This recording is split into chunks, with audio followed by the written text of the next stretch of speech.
水神的设计呢是有惩罚性的设计。大家好，这里是提瓦特地理，本期是关于水神的一些前瞻小分析啊。那么通过前瞻，我们就了解了水神的技能，它是一个主打增伤的神明，是一个具有一定泛用性的后台增伤副 C。它的优点就是集合了蛮荒、回血、增伤、脱手输出这些功能性。它的缺点呢，就是全队一起掉血嘛。只要玩家想让它输出，就一定会让队伍的生命值处在一个不稳定的状态里。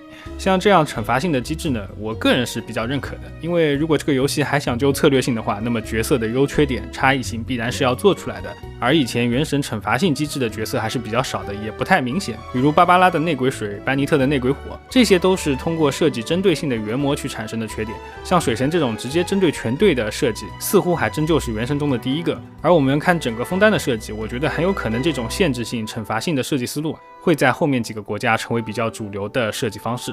那么回归到水神的战斗上，如果玩家大部分时间把水神当做一个副 C 去使用，就会导致大部分的队伍里面，尤其是枫丹的角色，势必是还要再带一个奶妈的，也就是水神的组队可能会变成 C 加奶加水神的固定格子。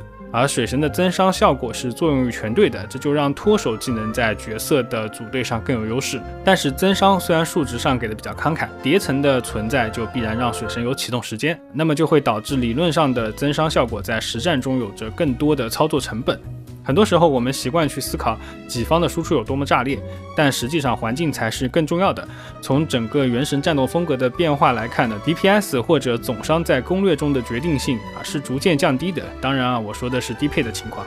那么虽然水神好像是优缺点比较明显但是凭借它的增伤能力，依然能极大程度的去盘活玩家的角色池。另外我猜测水神的启动成本会导致枫丹的原模设计更倾向于有输出窗口，而非全时对抗。另外就是会围绕生命值去给出更多的生存压力。比如说本期的海马有一个宝珠护盾嘛，它是能比较有效的去平衡不同类型的玩家的。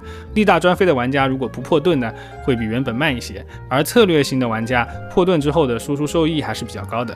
又力大专飞还有策略的玩家，那么依然会在一定程度上受限于元素附着的频率。所以最终还是要回到环境中去，回到每一个玩家的实际体验中去，回到大版本的周期中去看待这个角色。最后呢，我看了一眼4星武器，发现通用性比较强的好像就是传屋长剑、灰河渡手、斧之之剑吧。得，我这3把是1把都没有，看来又要去钓鱼了。